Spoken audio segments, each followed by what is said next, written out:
Hey, welcome into the FFU today, baby. We got a week till the season starts, 7 whole days. And what we wanted to do these next few days, we wanted to highlight each position in our rankings as a consensus group. So myself, Aaron, Jeremy, and Essie, all what our consensus rankings are at each position. And today we're gonna talk about everyone's favorite position. If you've heard us talk about these guys, the tight ends, you've heard what is to reach a certain point. We're not super excited to talk about them, but there's a lot of fun nuggets to parse through this week. So stay with us as we talk about the tight end position and our rankings in general.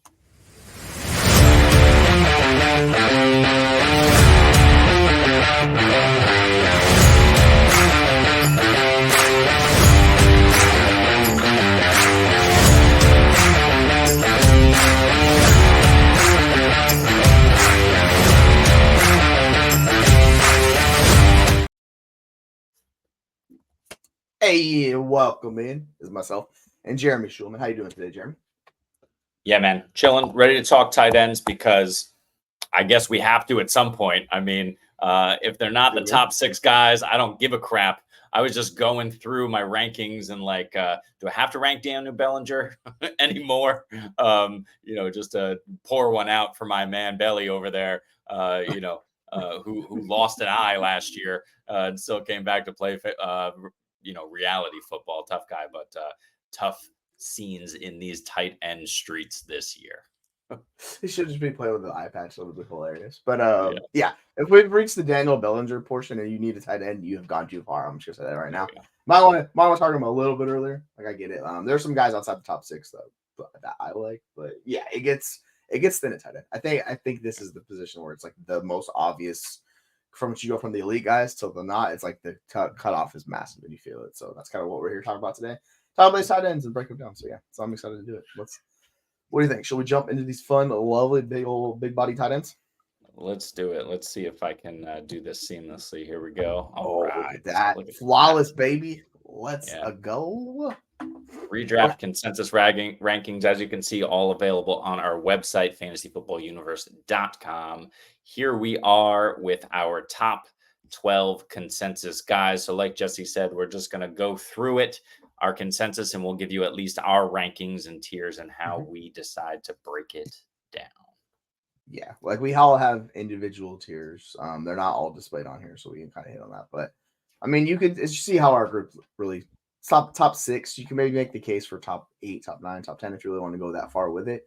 I think once you get, for me specifically, once we get to 10 and Ferguson, like it really takes a hit. But I do like Bowers. But overall, that's kind of like where my second tier cutoff is. But let's talk about top guy. Let's talk about everyone's new favorite tight end. And you might be saying, where's Sam Laporta? It should be Sam Laporta. Not so fast, my friends. As the Lee Corso would say, no. It's Trey McBride. I just think Trey McBride is personally set up to be in a better situation where he's not doing all of the blocking. If everybody remembers, tight ends in Arizona, they drafted Tip Raymond to be that massive blocking tight end, similar to kind of Darnell Washington in Pittsburgh. He's going to play that role, which is a massive blocking tight end.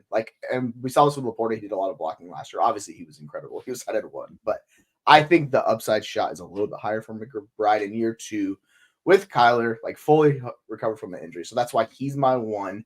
Aaron's a little lowest on McBride. He's got him at 4. You have him at 2. And what's kind of the differentiation where he's a little bit lower for you? Yeah, it's Sam Laporta. I mean, stop. Yes. Let's stop. Look, guys don't finish back-to-back, as the number 1 overall in their position. But we've seen this happen time and again at the tight end position because Travis Kelce has been going bonkers for a decade, where he finished like 7 times as like the number 1 in the last 10 years. So I see no issue or no barrier to Sam Laporta finishing again as the tight end 1.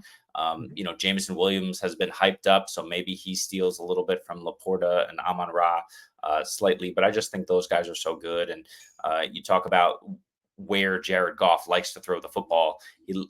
He's learned since his LA days, get the ball out quick, even though he's got a great offensive line in front of him.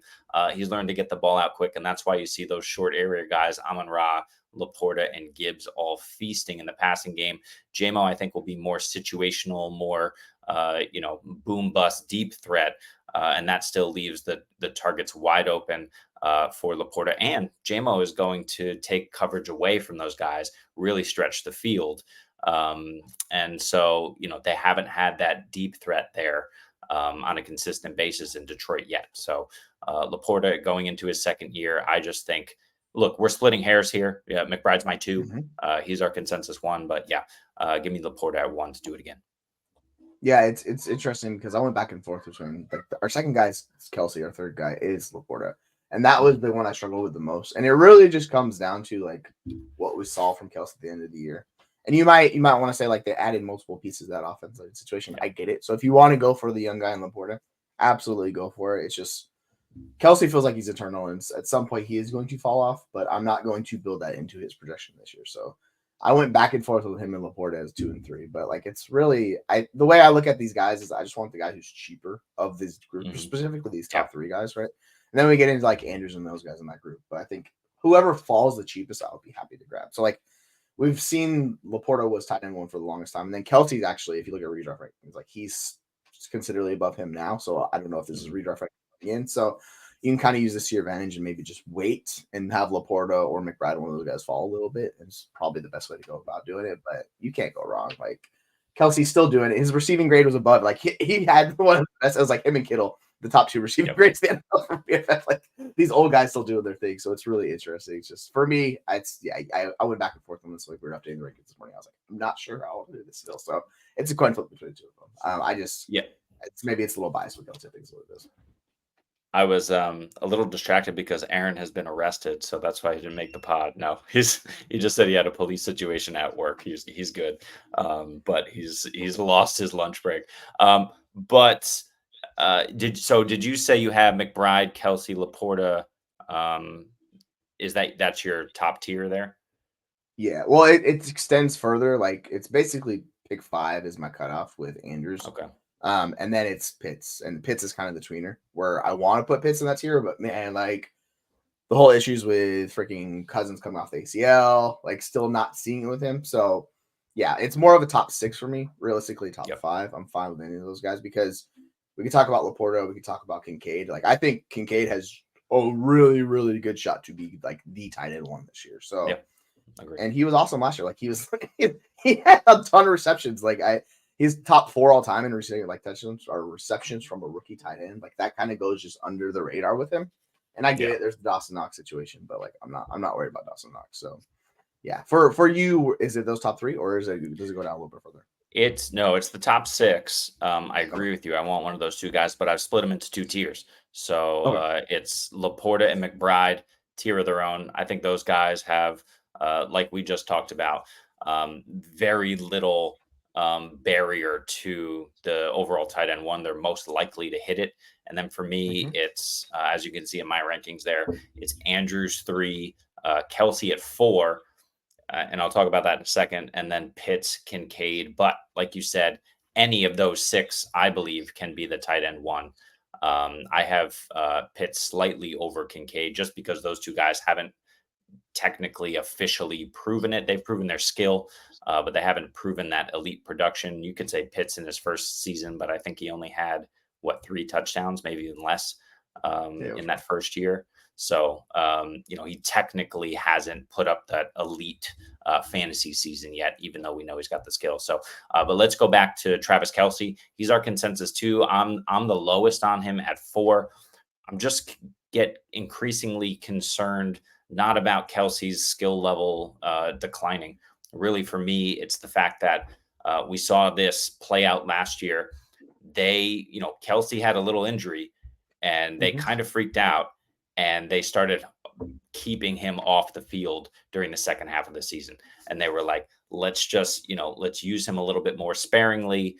That Noah Gray was way more involved when just from a snap percentage when Kelsey was in the game. It started during the injury. I forget how many games he missed. Maybe it was 1 or 2. It wasn't many, but he was kind of playing with that injury as well. And they started to utilize Gray a bit more. The thing is, I'm just really, we know this team is in search of a back-to-back-to-back championship. And to do that, they're going to need Travis Kelce healthy in the playoffs. And to do that, Travis Kelce is going to have his work limited. So we saw, for example, Samaje Perine join this team, right? They do not want to rely just on Isaiah Pacheco, out of the backfield. They've had Jerick McKinnon for the past couple of years. They still want that Jerick McKinnon role. Clearly, that's what Samaje Perine signing indicates to me, that he'll probably fill that role. Who knows? Maybe McKinnon will even come back. But what that does is that allows you to replace Kelce in his area of the field, and utilize him a bit less, maybe utilize him a bit more as a blocker. And if that actually happens, it comes to fruition. Is he still going to be great for fantasy? Yeah. Is he still going to score double-digit touchdowns? Most likely. But it's very possible that some of these guys who are utilized a ton eclipse him. So he's at 4, but yeah, he could be the tight end 1 again. Yeah, like his route percentage hasn't really changed the last couple of years. It was like, I think in 2020 it was 90. The last 4 years it's been like 86, 84%. He's been there. They took him off the field a little bit more in non-passing situations. So if you look at snap share percentage, it came down. Obviously, I think this did have to do with injury and stuff like that, because like his routes run per game were basically dead on 32. It's been 32 consistently the last couple of years. So he's been kind of in that similar role. He isn't the peak of the peak Kelce where he's running all the routes. Like, I mean, the dude's pushing 35. Like, it makes sense where they're going to tone him down a little bit. It's just, if they're worried about it, I 100% get it. If you want to go for the youth, like, you could totally go for the youth. I just think if Kelce's healthy, which, the injuries happen when you're older, that's the big issue with him. So if you're worried about it, go for McBride, go for Laporta, go for any one of those guys. I think you'll be happy. Let's talk about, as we get to Andrews, who feels kind of like the forgotten by of this group. Mm-hmm. Andrews is like, he just kind of hovers there, and it's interesting because he did get the injury last year, so he missed some significant time. All reports are he's going to be healthy. So I think Andrews is the guy that what you're going to get. Like, the ceiling might not be there. We'll see if it is there or if it's not there, just based on the offense and how they go in year 2. Because they've talked about Likely a lot, and this is kind of what worries me. If they're going to take a little bit away from Andrews and focus more on Likely to kind of be his like Robin to his Batman. So I think, unlike Kelce, like, it's not a 1B situation. Like, it's going to be Kelce if he's playing. I think with Andrews, they're going to find ways to integrate Likely a little bit more. So that's why he's a little bit lower for me. But he's still in that same tier just because we've seen him do it. And, I mean, he had 145 targets a couple of years ago. I think he was incredible. The injury concerns there a little bit. The offense is just a little bit lower. So for me, this is why I'm a little bit worried about Mark Andrews. But overall, I have him still in my tier 1. So I'd be fine waiting a little bit at tight end to get him as opposed to going for Laporta or Kelce. I think he just kind of sit there, and you can play it where he just kind of falls to you. So I think he's a really good spot this year in year 2 in the Monken offense. Like, I think the upside scenario is just fairly even for all of these guys, and this is why it's really hard to differentiate for me. So what makes him tier 2 as opposed to tier 1 for you? Yeah, you mentioned the Monken offense. You mentioned the fact that we're kind of fading him because of the injury, and last year the fact that he didn't do it. Do I think he's going to be the tight end 1? I'd bet against it, but it's still possible, right? When he finishes the tight end 1 in 2021, he had 154 targets. Look, it's wide open there, but that still seems like too much to kind of put on the projection plate of Mark Andrews. What happened in 2022 is he went from 154 targets to 113 targets, still finishes the tight end 4. So I think that's a bit more likely. We'll probably see something in between, but I don't think Isaiah Likely takes away from Mark Andrews. They don't play the same position, right? They're both tight ends, but you're going to see Isaiah Likely split out a lot more. He's not really a great blocker. He has substituted for Mark Andrews in the past, but that was more in the passing game role, right? They like him a bit more as a big slot, especially with the fact that Rashad Bateman is, I don't know what he's doing, but he hasn't been a functional piece of this offense since he's joined the league. So I'm not buying into that Rashad Bateman hype, wherever that was at one point in the offseason. I haven't heard much about it lately. So I do think Isaiah Likely will be utilized, but I don't think that takes away from Mark Andrews. There aren't any other pieces here. It's Andrews, Likely, and Zay Flowers, right? We're throwing away Rashad Bateman, at least I am. Tez Walker was the only piece that was added, and Nelson Aguilar, I think he's kind of a good dart throw and best ball. He's a good, he'll be a guy you probably pick up out of necessity off of the waiver wire mid-season. because of injury and everything else that happens. But he's just kind of the stretch the field deep threat guy. So I like Mark Andrews and Isaiah Likely, but if Andrews is healthy, I think he's top 3 easily. I think it's the interesting case like you make for him being top 3, because you could totally make it and people would have a hard time pushing against it just because of how good he is. I think because of like the injury that happened last year where he missed significant time, we thought it was going to be worse than it was initially when he was injured. So we were worried because it happened later in the year. So we were worried about his recovery time and stuff of that nature. Turns out he's fine. But overall, like, I mean, he's still a top 4 tight end for us. So I don't think we're really pushing him down too far. I think I might actually, who's the lowest on him? Is it SE? Has him at 6, it looks like. Yeah. So like we all have him top 6. So I think we all agree he's, if you want to do the tier 1 or tier 2, it's fine. Like I think he's the top 6, and that kind of makes a lot of sense, I think.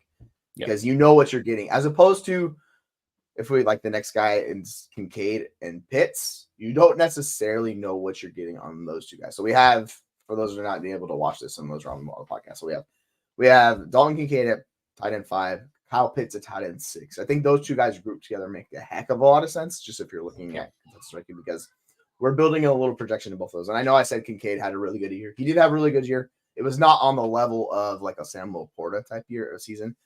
Where Trey McBride showed it longer throughout the year. He gave us a shorter window, and it wasn't as high peak as McBride. So that's kind of my issue with Kincaid. But the runway is set up for both of these guys in similar situations. Obviously, they got, if Kirk Cousins is healthy in Atlanta, like that sets Kyle Pitts up really well. And this is also Dalton Kincaid. He's connected to Josh Allen. And there is minimal target competition in one of the best passers in the NFL. So, like, this is why it's really easy to talk yourself into Dalton Kincaid tight end 1, because you're like, dude, they got what? Keon Coleman playing X. I don't feel great about that. They have Khalil Shakir. They have Curtis Samuel. They have not a lot else there. It's just like, it's really easy. So I think if you want to do the upside shot, I think Kincaid has a super high upside shot to get there. We need to see a little bit more from him, because his PFF receiving grade was down like 70. It was a lot lower than these here guys were. Like Travis Kelce led the league with his PFF grade at 87. Is like significantly higher. And I think with Pitts, what worries me at 6 is we saw a regression in his metrics last year, and his usage was not there. Like his target share came down to like 21%. His like targets per route 1 was a little bit lower. And maybe this is the Arthur Smith thing and all it is, but like we did see regression. So this is kind of what worries me a little bit about Kyle Pitts. So I'm not as bullish as I want to be on Kyle Pitts, because I think the talent's there, everything is there.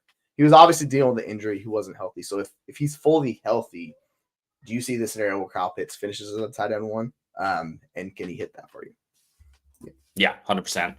I think he's, between him and Kincaid, those 2 are the least likely to do it. That's why we have them here in the consensus. I have them flipped 5 and 6, but they're both the least likely to do it, but they can still do it, right? Because the idea is, the upside shot for Kyle Pitts is the fact that Bijan absolutely goes nuts.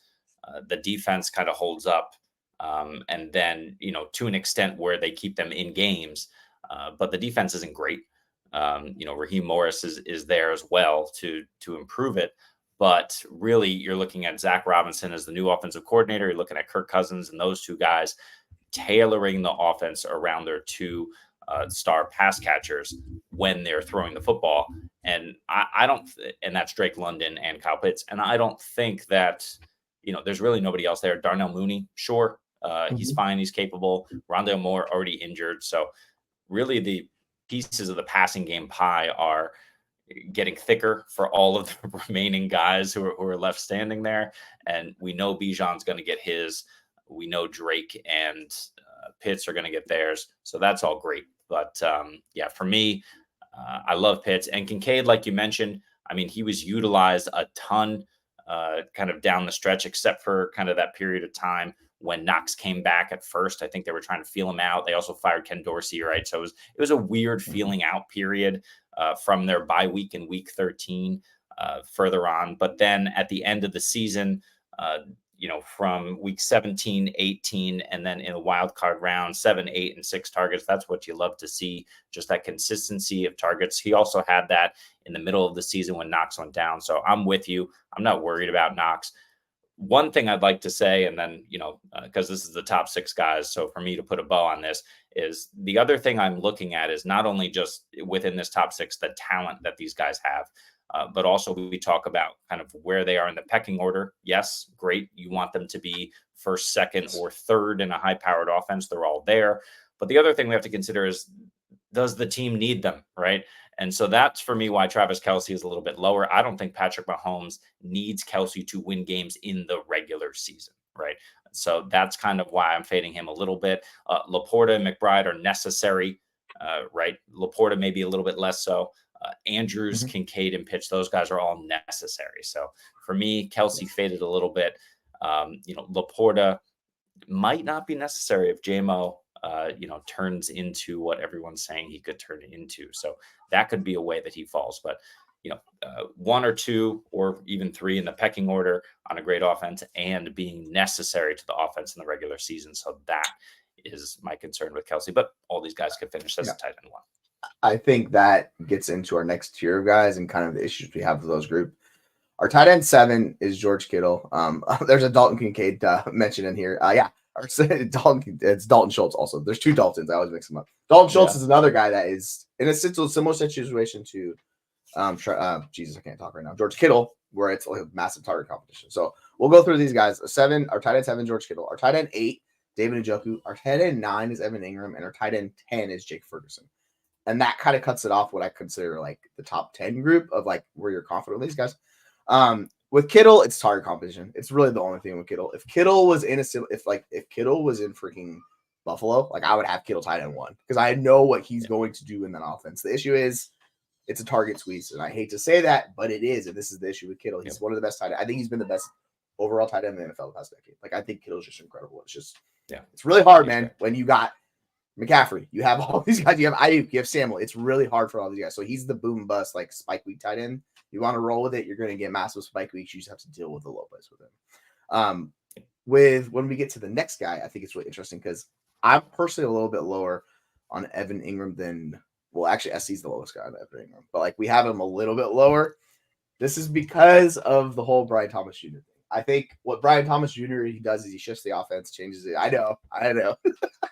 He shifts the offense a little bit where if he hits like both, like he's going to take a hit. It's just he's not going to be the featured focal point because the whole thing with Evan Ingram is his splits with and without without Christian Kirk are dramatically different. Like he boomed with him when he was on the field, not so much. So you're bringing Christian Kirk back. You're also bringing a really good round 1 rookie wide receiver who I expect to play deep throw offense. Like I just worry about the ceiling for Evan Ingram. I think we saw it last year. I don't see it. I know you're higher of an Evan Ingram, so like I'm gonna let you take the floor with Evan Ingram for a little bit. Yeah, we got to talk about Evan Ingram because he is in a separate tier, a third tier for me after the top 6, but he's number 7 because he could be a dark horse to finish as tight end 1 simply because he was the tight end 2 last year. Yes, they didn't have Brian Thomas Jr. He looks legit. I might have to take the L on that, but we still need to see it. He still needs to acclimate. He needs to do it against, NFL defenses in real NFL games. Mm-hmm. But it looks like he's going to be able to do that. So if that's really the case and everyone stays healthy, yes, I think Evan Ingram at tight end 7 is between 7 to 10 is realistic. If any of those guys go down for any amount of time, like you said, they're probably going to lean on Ingram. We've seen it before. Kirk and Ingram are the guys that, Lawrence trusts and leans on in this offense. Brian Thomas Jr. could take a while just to gel with Lawrence as well. So there's a lot of those things still going in his favor for this season. So look, but who does, and this is a good point, but who does BTJ, who does he eat into? Are we sure that he eats into Ingram? Maybe this is more of a downfield passing attack in that case. Maybe he's eating into kind of some of Kirk's downfield passing. Maybe he's, taking some away from short yardage ETN a little bit because they said they want to lighten his load a little bit. Maybe they lighten in the passing game.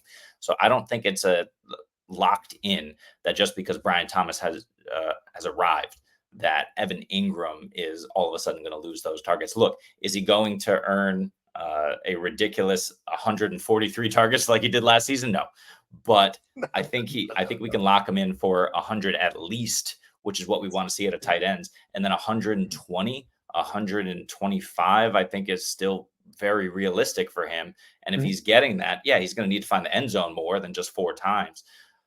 But I think that's possible for him. And so I'm just, I have a really difficult time pushing him beyond 7. And like you said, there's the target squeeze in San Francisco with Kittle. Sometimes he scores 3, goes off and scores 3 touchdowns. Sometimes he, gets 3 targets in a game. So I much prefer Evan We're Ingram losing and you a little what I bit, so you might view want to as the check consistency your connection because over that. it's really sketchy right now. Oh, But sorry. I'll continue with you for a second while you fix that.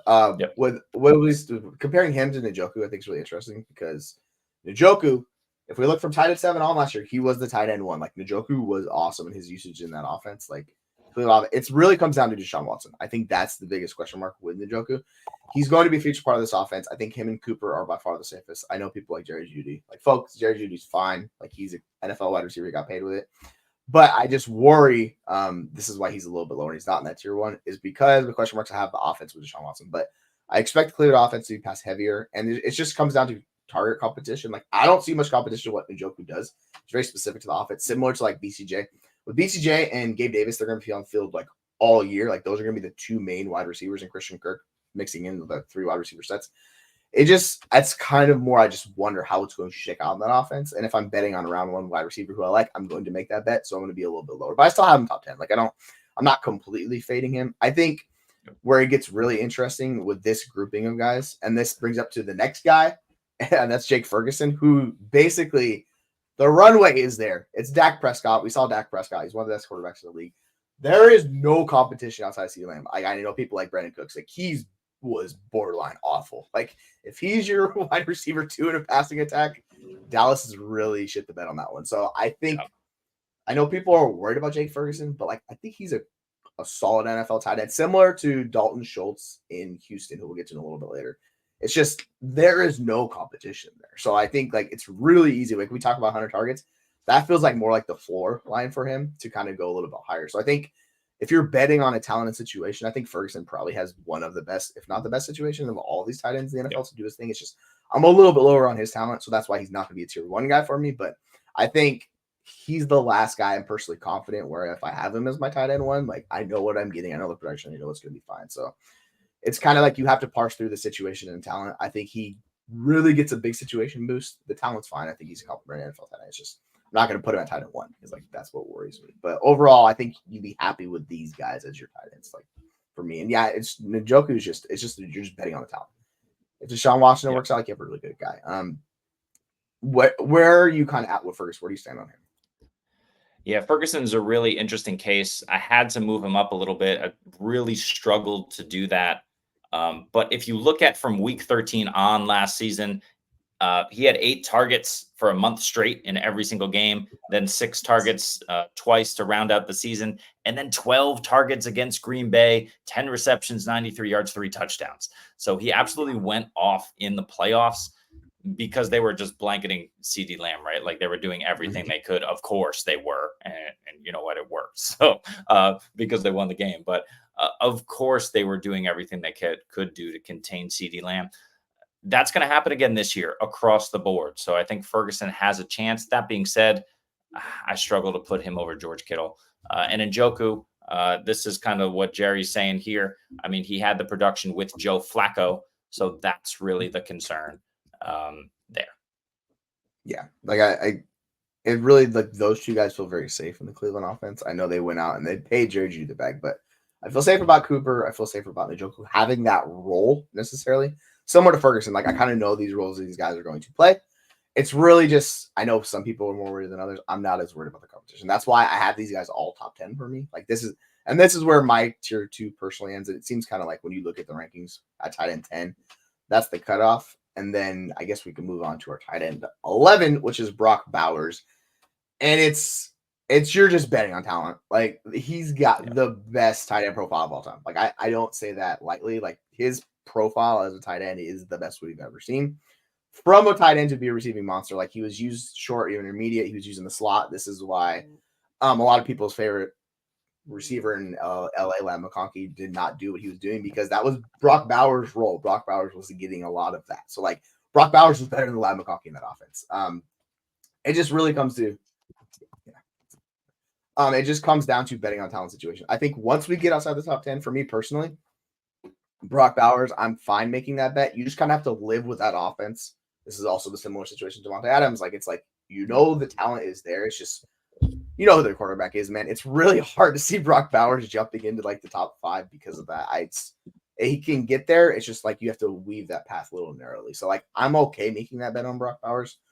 And like we all kind of have him similar length. We have him 10 through 12. So no one's significantly higher or significantly lower on him. Well, no, actually Aaron has him at 13. So like Aaron has him at 13. So Aaron's the lowest of our group. But like would you be comfortable as Brock Bowers as your starting tight end in just a redraft league? No. No, I need one of those top 6 guys. Like that's the issue that I'm having. As you can see, Pat Freiermuth, I have above him. I just think that that's another guy. We talk about the runway being there. There's nobody else. George Pickens should not be earning 170 targets, but there's room for somebody to earn 170 targets in that offense because there's nobody else there. But he's going to have about 140, 150 pretty easily. And then Pat Freiermuth is going to soak up the rest outside the back. So I think Pat Freiermuth is in a better situation than Brock Bowers, even though the talent's there. So Brock Bowers for Dynasty in the future, yes. Brock Bowers year one with who is it? Is it Minshew? With Minshew and whatever they're doing in that offense. No, I'm out this year. Yeah, I get it. But I'm not like when we talk about betting on talent situations, like this is exactly the example of this. So you can kind of tell as a manager if you're confident doing that, if you're drafting Brock Bowers. If you're not, you can go with the other guy. The whole thing with I hate the Pittsburgh offense. I think it's going to be atrocious.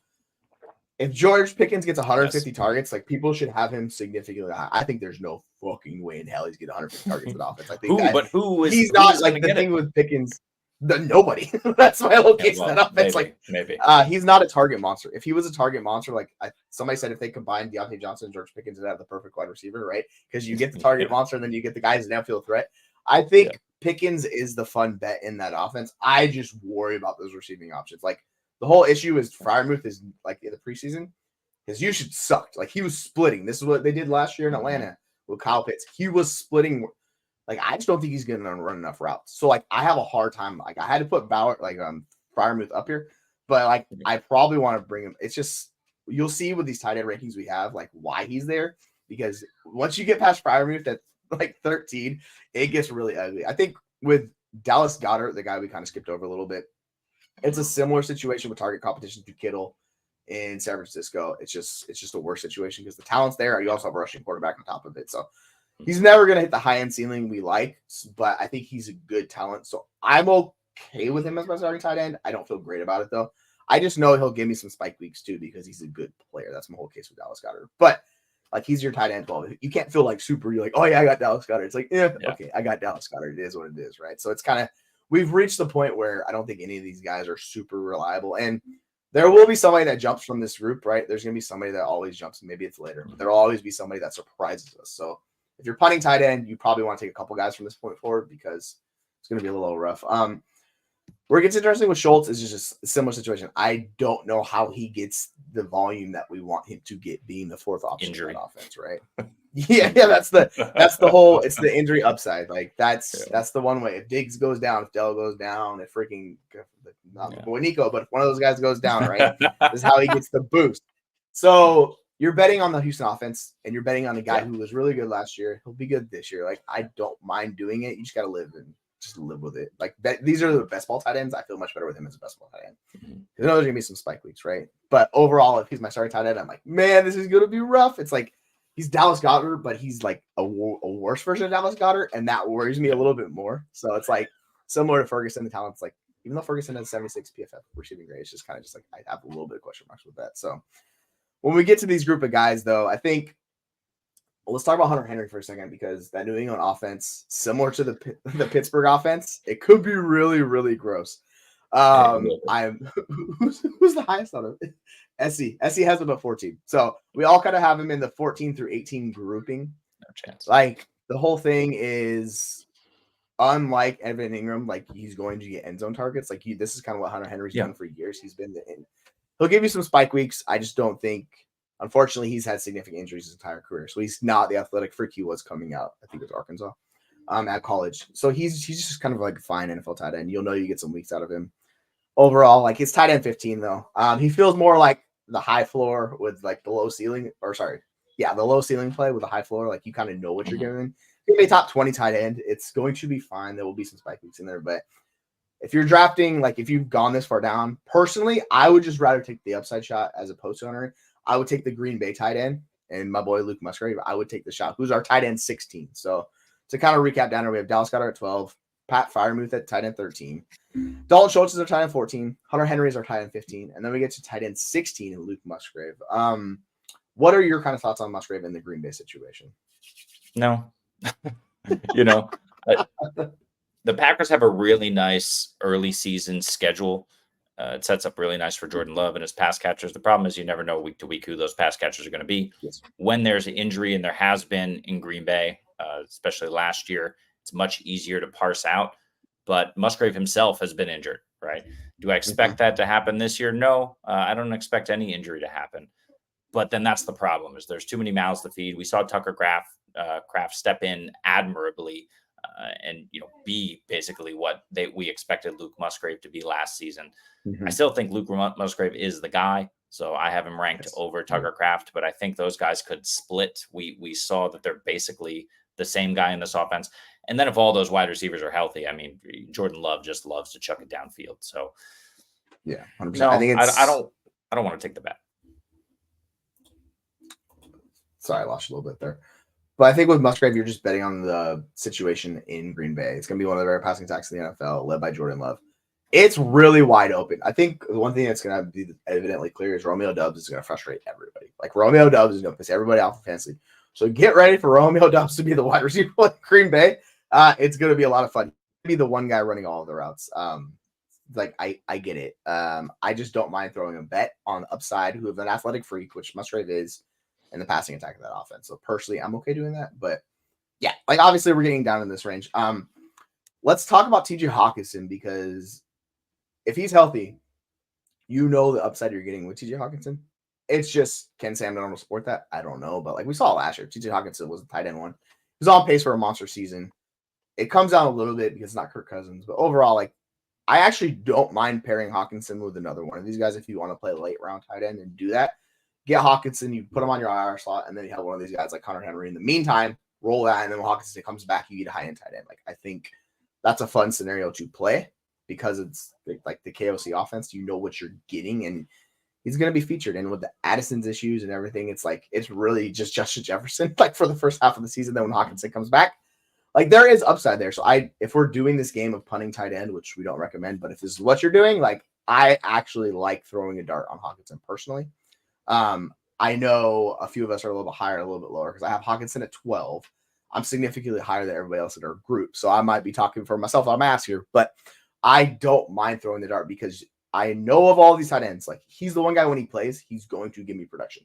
These other guys, I have no flipping clue when I'm looking at this grouping, you guys. And I mean, you can talk about Taysom Hill if you want to talk about Taysom Hill, the New Orleans situation and how we are like, all right, well, I guess it's open for him. But Hawkinson, I'm fine with doing it.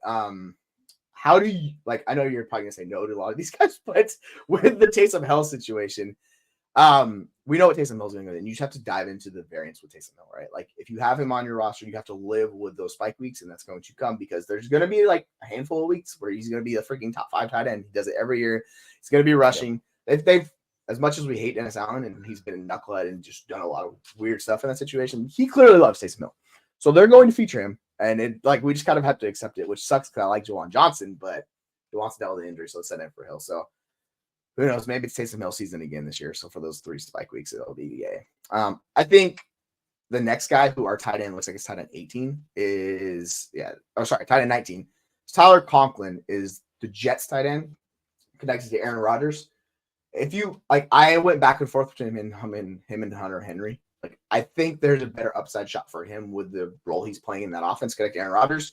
We've seen him like do this exact same thing multiple years where like he gets those receiving touchdowns to those tight ends. So as far as these tight ends go, I don't mind throwing a dart on Tyler Conklin. I don't know necessarily the upside, but he's going to be down in the goal line getting those red zone looks. As long as he gives you like a 15% target share, which is iffy, but if he could do that in that offense, Mike Williams still dealing with injuries. We don't know if he's going to be back fully healthy. It's Garrett Wilson. I do not trust Malachi Corley at all, and the Jets do not either because he is a work in progress. So he's a long-term plan. So I expect Conklin to have a role. So like when you're looking at Conklin, are you okay? I obviously want to compare him to this group as our tight end 19. Like we're talking about Cole Kmet, we're talking about Jawan Johnson, we're talking about Isaiah Likely here. Like personally, I would rather have Conklin than all those guys. Where when you're looking at your rankings, how does that work out for you? Apparently, my internet sucks as bad as these tight ends at the bottom of this list. So I'm going to keep my responses brief here. And what I will say is, I want one of the top 6 guys. I think you can get one of the top 10 guys here by consensus and feel comfortable. If you really punt tight end, you mentioned TJ Hawkinson, you mentioned Taysom Hill, and Tyler Conklin. Those are the 3 guys that I want to take shots on late.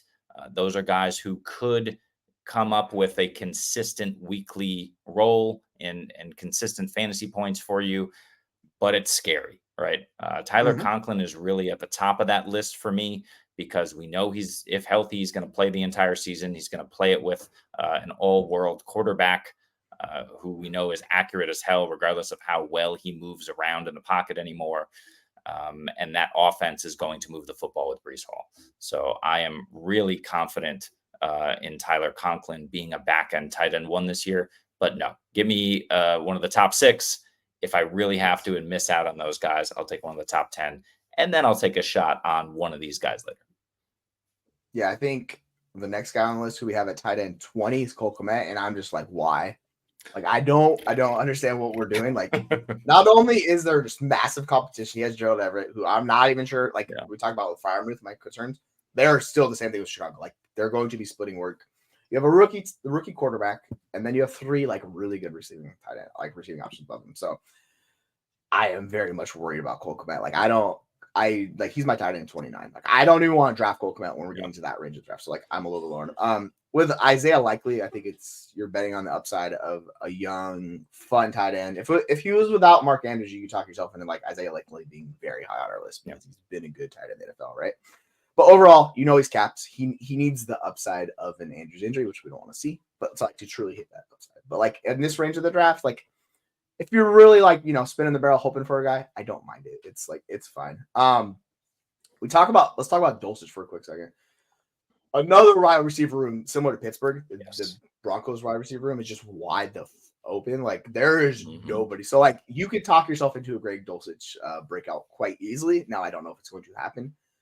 He's dealt with injuries. This is an injury, and similar to like Musgrave in Green Bay, there's been a ton of injuries with Dulcich throughout his career and even going back to college. So that's the big question mark for him. But like, dude, that wide receiver room is barren. Then my thing is, I think Dulcich is actually a good NFL tight end, so I don't mind throwing the dart here, but it's real tough because you have another rookie quarterback, Bo Nix. Like I don't know, man. Like it's just you're throwing the dart. Hopefully he's the guy that breaks out. I think of these guys in this range, like it's a fairly easy way for him to break out. I just don't know if it's going to happen because of all the things that will lead up to this with him.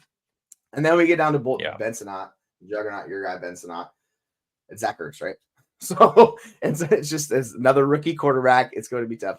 I think with Ben Sinnott, he's going to come on. It's probably going to be second half of the year type thing, but he will slowly eat in production and be. So like if you want to do the back half of the year thing similar to Hawkinson, I think he's a guy like you could target. And he's our tight end 24. We're getting really down here. Yeah. Do you want to talk about Chig Okonkwo? Because go ahead. No. But just with Sinnott real quick, I mean, we want to take the shot on Hawkinson, but he's going in like the 9th, 10th round. Sinnott is free at the end of drafts. So if you want to just take that back end of the year shot, just take Sinnott at the end and don't even let somebody else worry about stashing Hawkinson. You stash Sinnott and maybe he comes on even earlier. Zach Ertz gets injured or just, dies. Like, don't die. We don't want anyone to die, but he's an old player is my point. So, so look, Ben Sinnott, I think is probably the better shot at cost than TJ Hawkinson. Yeah. The whole thing is we just don't know if he's good. Like that's my whole, like there's a lot of projection built on him. Like that's the whole thing. Like if you're okay going the variance route of hoping it hits with Sinnott, then go for Sinnott. I think we know with Hawkinson when he comes back, the player you're going to get. That's my whole case for it, like why I'm betting on him. But yeah, if I want to play the rookie year, like late round thing with Sinnott, like I think it's fine. You could talk yourself into it because Jane Daniels is better than any quarterback they've had there in the past. Washington, I don't even remember the last time that quarterback's good. So, all right. So let's Cade Otton. The dude just run routes. Like he's our tight end 26. If I can read this, yeah. Cade Otton is tight end 26. He just runs center routes. He just can't earn targets. So he's going to be on the field. That's that case. It's great. It's kind of is what it is. For me, if I'm now this is getting really late. These are tight end 27. This leads us to Colby Parkinson. He's a starting tight end for the really good quarterback. I want to make that bet. Like, he's Stafford's tight end 1 this year. I'm fine. I have him as my tight end 22. I am significantly higher on the consensus. I think for me personally, you can talk yourself into the situation playing that end zone role. So I don't mind Parkinson personally, but yeah, we're still this late round tight end. Like, it's not like we're expecting massive things from him. Yeah. I just think of guys running roles, connect to Stafford. Like, it's that simple of a bet, and that's what we're making. When we get to our tight end 28, it's Noah Fant. Target competition is what it is. If one of those guys goes down, he could be the third option in the Seahawks passing attack, which should be really good. Don't mind Noah Fant. You know what you're getting. I think it's interesting we get 2 rookie tight ends at tight end 29, tight end 30, and that's Jatavian Sanders and Theo Johnson. Oh, yeah, it's going to be rough for those guys, but they should be running routes. It's interesting that Carolina did sign Jordan Matthews to kind of play that hybrid tight end role, so we'll see how much Jatavian Sanders is playing, but his profile is good. I do worry about the upside. He's going to be more of a Zach Ertz in his career. Like, he's not going to give you that athletic freak upside. I think if you want to chase the athletic freak show, it's Theo Johnson, who's one of the best freaky athletes we've all seen at tight end 30. It's going to be rough in the Giants offense, but like similar to these other, like the Broncos, some of the Steelers, they do not have a lot of receiving weapons. Like, it's really easy to talk yourself into these guys. It's just they need to prove it. So I think if you want to take a shot on him, go for it. Michael Mayer, you're like, it's just, go ahead. No, I was just going to say with Theo, there is nobody there. I think the demise of Daniel Jones is overblown. Is he going to be a starter next year? Probably not. But I think he'll be the starter this year. It's if they go to Drew Lock, they got bigger problems than Daniel Jones and whatever. But the nice thing about Daniel Jones is he's kind of throws the ball decently a couple yards out from the line of scrimmage. So while that could be a problem for Malik Neighbors going downfield, I don't think it's a problem for Theo Johnson. So I'm okay with him. And like you said, I am good with. I'm okay with Parkinson. I don't love it. Last thing I'll say is, because I'm sure my internet sucks at the moment, Zach Ertz, take the shot. We talked about Ben Sinnott coming on second half of the year. First half of the year, I think it's going to be all Zach Ertz. They don't have anybody outside of McLaurin there in Washington. Yeah, it's rough. That we're talking about worst wide receiver groups, like they're up there. The difference is I just think he's a better player than Pickens, but like, man, similar. I don't like either one of those wide receiver groups, to tell you the truth.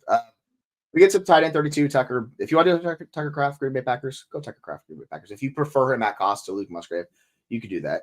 I think we'll cut this off at 36 to be kind to our subscribers, because we don't need to go to 47 to Josh Wiley.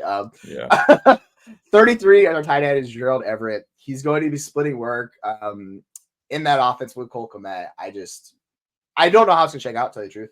So if you want to throw a dart on the Caleb Williams potential tight end one, because Gerald Everett's been a viable back end tight end one throughout his career, you could potentially do that. The upside just really isn't there. So it's real difficult. We get to tight end 35, Jonnu Smith, a guy of this range. They need a third option in the offense, and Odell's on pup.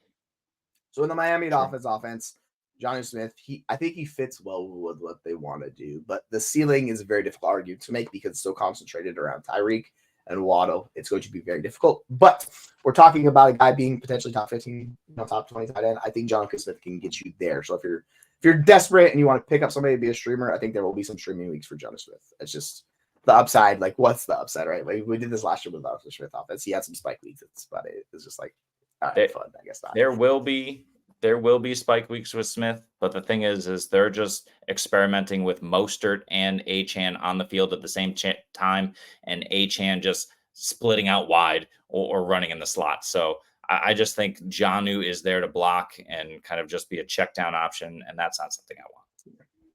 Yeah, it's like, and also like Malik Washington as your third wide receiver is not great. We'll say that he's a day 3 pick. Yeah. Like, it's not a great profile. I think he's fine. Like, if you want to shoot the upside dynasty, but like, they need a third option, and like that, you're still betting on an unproven rookie. So like, it's why I think more than likely than not, Jonnu Smith is going to be the third option in that offense. We'll see how well that works out for him. I don't know, but like, he's a yak monster. Maybe he can give you a little bit of that. And our tight end 36 to close it out, Hayden Hurst. There we go, baby. You know what it is. Yeah, he's going to be splitting work in LA. He's running behind Disley, I think it is, which my boy Disley's down below. I'm just disappointed to see it. No, it's the situation. You know those guys. Like, we've done this with Hayden Hurst. The upside's really just not there. So that's why I personally would bet on Disley. I think he's the one that's been running the routes of preseason. But yeah, it's whatever, man. Like we're deep in the throws of tight end at this point. If you're scrambling to find these tight ends, you have punted the position too far. So do not let it go this far, folks. Because if you do this far, you are cooked. Let me tell you what. I just have to talk a little for a second because you talked about your love for Disley. I got to talk about Kylan Granson. Just the injuries are piling up over there in the tight end room. That was far too crowded. But now we have Jelani Woods out for the season. We have Mo Alley Cox, who I'm not sure if he's starting on the pup, but he's got some sort of issue that he's dealing with as well. So, Granson is the week 1 starter. He's got the opportunity to hold on to that job. Anthony Richardson has been struggling with, accuracy in the preseason. I don't think that's going to be a huge issue for him, but one thing that's going to help him is kind of, play it closer to the line of scrimmage in the first week or two, build his confidence up. And that plays perfectly into the hands of Kylan Granson, especially with Josh Downs probably still hobbled in the beginning of the season. So I love Granson out of the gate. I think he's really going to help kind of make that offense an all-around offense.